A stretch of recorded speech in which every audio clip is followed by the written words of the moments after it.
남양주에서 검출이 됐잖아요. 그럼 몇 군데 도매상으로 갔냐고요. 저희들이 추적하고 있습니다. 지금 모른다는 거잖아요. 아니요. 이렇게 준비 안 된 사람을 어찌 여기다 불러다 놓고 지금 현재 업무 보고를 받을 수 있겠습니까? 업무 파악도 안 돼 있는 사람을 보고받은들 어느 국민이 믿겠습니까? 알밤을 해서라도 공부해서 나와야 되죠.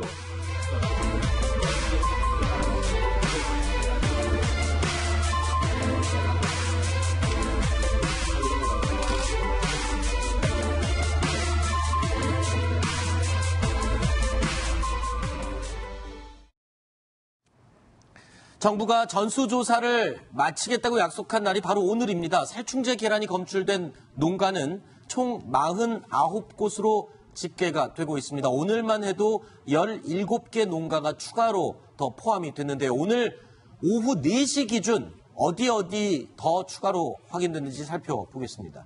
자, 피프로닐이 검출된 곳 08 경기 지역이죠. 신호라는 농장주 이 관련된 문자를 계란에서 확인해 보셔야겠습니다. 10일 주현 그리고 피리다벤이라는 살충제가 또 추가로 검출이 됐습니다. 또 확인해 보겠습니다. 자, 비펜트린이 검출된 추가 농가들입니다. LCY08, NMD, NMB08, 맑은 농장, CMJ, 송암, 우리, 대산. 자, 지금 냉장고에 가지고 계시는 계란에 표시된 문자를 잘 확인해 보시면 이 내용과 일치하다 그러면 살충제 성분이 검출된 계란입니다. 자, 여기까지가 18일, 그러니까 오늘 오후 4시 발표 기준이었습니다. 자, 그런데 피리다벤, 아까 앞부분에 피리다벤이라는 살충제가 또 검출이 됐어요. 이거는 지금까지 어제까지만 해도 알려지지 않았던 살충제 아닙니까? 새로 더 나온 거죠? 네, 처음 나온 게 피프로리, 그렇죠. 약간 발음이 비슷해서 좀 헷갈린데 피리다벤이라는 그 살충제가 새로 나왔습니다. 이 살충제는요, 감귤, 고추, 가지, 오이, 멜론 같은 주로 한 17가지 정도 되는 농산물에서 기생하는 진드기를 없애기 위한 그런 그 살충제 성분입니다. 네. 자, 어제까지 나온 살충제 계란 농가 32곳 저희가요, 한번 참고로 한번 더 쭉 보여드리겠습니다. 어디 농가의 계란들 그리고 지역 번호가 해당되는지 다시 한번 확인하시라고 쭉 한번 보여드리겠습니다. 좀 천천히 보여주시죠. 네. 자, 가정에 계시는 분들 혹시 계란에 표시된 보유하고 계시는 계란에 표시된 문자와 같은지 확인해 보시라고 저희가 조금 더 천천히 보여드리겠습니다. 32곳 어제까지 발표된 32곳 추가로 저희가 또 확인해 드리고 있습니다. 자, 에톡사졸 성분이 검출된 곳이 대전에 있고요. 플루페녹스론 성분이 검출된 곳 2곳 어제까지 있었습니다. 자, 이런 가운데요. 예, 말씀하시죠. 아니 뭐 이게 살충제 성분이 그 농장이 그 검출된 농장이 뭐 2곳, 7곳 이랬잖아요. 네. 그저께는 지금 오늘 그 45곳, 49곳 이렇게 되니까 이걸 어떻게 확인을 합니까, 집에서? 그렇죠. 이걸 홈페이지에 들어가면 홈페이지 가서 PC에서 이걸 출력을 해서 네. 이걸 보면서 일일이 이렇게 확인해야 될 것 같은데 너무 지금 힘든 그렇죠. 상황이 됐습니다. 곤란한 상황입니다. 자, 그런데 이런 가운데 살충제 계란에 대한 공포가 지금 전국적으로 확산되는데 대한의사협회가요, 이 당초 알려진 것과는 좀 다른 내용을 오늘 보도자료를 냈습니다. 살충제 성분 먹더라도 일정 기간이 지나면 몸에서 다 배출이 된다. 이런 내용을 발표를 했습니다. 어떻게 된 내용입니까? 예, 그 살충제 성분이 그 인체에 어느 정도 유해한가 이런 것에 대해서 굉장히 그 국민들이 불안해하고 있는데 네. 마침 그 대한의사협회에서 이렇게 딱 정리를 해줬습니다. 네. 그래서 피프로닐과 비펜트닌, 에톡산올, 피리다벤 같으면 7일 정도 지나면 흡수한 그 분량의 절반이 없어진다. 그리고 30일 후에는 모두 배출된다는 것이고요.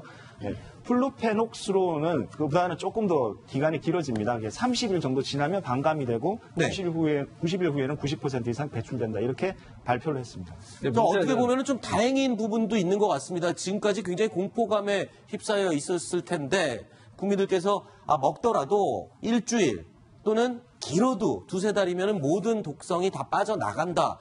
대한의사협회에서 발표한 내용이니까 그냥 안심하라고 그냥 막 하는 말은 분명 아닌 것 같습니다. 과학적으로 분명히 검증된 내용인 것 같고요. 교수님 맞습니다. 말씀해 주세요. 그런데 이제 문제는 뭐냐면 네. 이게 장기간 먹었을 때 네. 거기에 대해서 연구 결과가 아직 없어요. 아, 그래요? 그러니까 지금 현재 뭐 7일 동안 반감되고 30일에 모두 배출된다고 하는 것은 한 번 먹고 네. 그리고 나서 7일 되면 반감이 되고 30일 후 모두 배출된다는 얘기인데 만약에 계란을 매일 계속 섭취했을 경우에 네. 어떤 결과가 있냐에 대해서는 구체적인 의학적인 연구 논문이나 자료가 없어서 네. 그 부분에 대해서는 조금 더 연구가 필요해요. 그러니까 그렇군요. 물론 너무 불안해도 안 되지만 그 저렇게 얘기했다고 무작정 그럼 계속 그런 예를 들면 독성이 있는 네. 계란을 먹어도 되냐 그런 의미로 받아들이기 좀 힘든다는 거죠. 물론 그렇죠. 예. 물론 그렇습니다. 그 중에서 독사졸 저게요. 네. 그 독성은 사실 위에 있는 피프로닐이나 비펜트린보다 약합니다. 아, 예. 약한데 중요한 거는 반감기. 네. 그러니까 몸으로 배출되고 남아있는 기간이 상당히 길어가지고요. 네. 우리 지금 최 교수님 말씀대로 이 계란을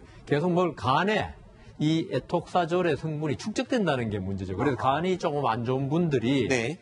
에톡사졸 성분이 있는 계란을 좀 장기간 섭취할 경우에는 배출되기 전에 계속 간에 쌓이거든요. 네. 그래서 위험하니까 그 네. 부분에 관해서 대한의사협회에서 그렇게 말씀하시니까 참 기분은 뭐 좀 나아졌는데 네. 그렇다 하더라도 건강에 평소에 좀 문제가 있는 분들은 네. 안 드시는 게 좋겠다는 생각이 듭니다. 네. 자, 그런데 이 계란에 찍힌 이 표시를 보고 아, 이게 살충제 계란인지 아닌지를 구분을 해라. 라고 며칠째 지금 저희가 보도를 해드리고 있는데 이마저도 또 못 믿을 일이 돼버릴 수가 있는 것 같습니다. 이 계란에 찍힌 이 난각 번호라고 하고 있는 이 번호 이것도 지금 조작이 가능한 것으로 확인이 됐다고요. 어떻게 된 일입니까? 최진봉 교수님. 이게 이제 문제는 뭐냐면 계란 도매상들이 비품들을 많이 가져오는 거예요. 지금 현재 비품이요? 예, 비품이라고 하는 게 뭐냐면 농장회사의 난각 번호를 찍어서 나오는 것도 있지만 그렇죠. 그냥 찍지 않고 나오는 것들도 있다는 거예요. 아하. 계란이. 네. 그게 이제 보통은 뭐 이제 도매상들을 통해서 일반 시중에 유통이 되는 경우가 있다고 지금 밝혀지고 네. 있는데 그러니까 큰 대형 마트들은 대체적으로 찍혀 있는 게 오지만 그게 아니라 무슨 시장이나 이런 쪽에서는 안 찍힌 것도 많이 있어요. 네. 그런데 그걸 일단 사가지고 도매상한테 그걸 가지고 있다가 네. 나중에 납품할 때 그걸 자기들이 찍는다는 거예요, 도매상들이. 아하. 그렇게 되면 결국 유통 날짜도 조작이 될 가능성이 있고요. 그렇죠. 지금 문제가 되고 있는 저런 지역에 있는 난각번호를 빼고 자기들이 스스로 만든 난각번호를 찍을 가능성도 있다는 거죠. 그렇군요. 그게 지금 제대로 관리가 안 되고 있다는 게 지금 밝혀지고 있어서 네. 정부가 이 부분도 철저히 조사하지 않으면 또 다른 부분에서 문제가 일어날 가능성은 충분히 상존해 있다고 볼 수 있겠습니다. 그렇군요. 난각 번호 그러니까 계란의 생산 지역과 생산자, 생산 날짜 등을 표시하는 이 표시조차도 만약에 저렇게 조작이 가능하다면 정부에서 애써 실시하는 전수조사 정말 무용지물이 되는 그런 상황이 될 수 있습니다. 그러니까 이런 사태가 일어나지 않도록 철저하게 다시 한번 시스템을 살펴봐야 될 것 같습니다. 그리고 이 살충제 계란으로 판정받은 계란을 판매처에 갖다 주면 환불해준다. 이런 얘기를 며칠째 보도해드리고 있는데 이에 대해서 지금 상인들의 반발이 엄청나다고요. 뭐 어떻게 반발하고 있습니까? 어느 정도 반발이 있습니까? 그러면 이제 소비자들이 네. 이것을 본인의 그 집에 있는 냉장고에서 이제 그걸 꺼내서 다시 네. 뭐 대형 마트에서 샀다면 그 마트에 가서 이제 반환을 하지 않습니까? 그래서 이제 그 돈을 돌려받는데 그러면 마트는 어떻게 하냐면 그것을 이제 그 마트에 공급한 네. 그 이제 그 유통 상인들한테 다시 그걸 또 반품을 시키는 것이죠. 그러면은 그 피해는 이제 유통 상인들이 이제 보게 되는 것인데 네. 이런 문제 때문에 결국 유통 상인들도 이것을 뭐 폐기 처분하거나 이러지 않고 뭐 이거 그래도 그냥 먹을만 하지 않느냐 이렇게 해가지고 다른 데다가 또 파는 거죠. 네. 그런 일이 지금 벌어지고 있다는 겁니다. 자, 지금 앞에 얘기를 쭉 들어보면 이런 식으로 뭐 미리 계란을 사놨다가 표시가 안 된 계란을 사놨다가 찍어서 팔기도 하고 문제가 되는 계란들 반품했던 거 창고에 넣어놨다가 다시 팔기도 하고 유통기한에 대한 지금 의심이 생깁니다. 유통기한. 과연 이렇게 뒀다 팔고 쟁여뒀다 팔고 이런 계란들 과연 이렇게 더운 여름철에 이 괜찮을지 싱싱할지 궁금한데요. 계란의 유통기한 어느 정도 됩니까? 지금 우리나라의 계란 유통기한은 28일입니다. 네. 지금 그게 왜 28일로 정했냐면요. 네. 생산 단계에서 도매상으로 넘어가는데 한 3, 4일 걸리고요. 네. 또 도매상에서 대형 마트로 넘어가는데 3, 4일. 그럼 합쳐서 또 마트에서 소비자까지 가는데 3, 4일. 이렇게 하다 보면 한 12일 정도 걸리지 않습니까? 그렇죠. 그리고 또 이제 보통 소비자들이 한 30개들이 한 판을 사게 되면 냉장고에 넣어놓고 네. 한 뭐 1, 2주에서 길게는 한 3주, 20일 정도 먹지 않습니까? 그럼 네. 총 이 기간이 한 30일 정도 안팎으로 소요된다 계산하고요. 그 정도까지는 안전하다고 정부에서도 얘기하고 있습니다. 네. 그렇지만 지금 말씀하신 대로 이게 다시 또 대형마트를 통해서 다시 거꾸로 유통상인으로 돌아갔을 때는 이미 한 달을 훌쩍 넘길 수도 있지 그렇죠. 않습니까? 그러면 당연히 이 신선 제품인 계란의 안전성, 위생 이런 문제가 될 수밖에 없는 거죠. 네.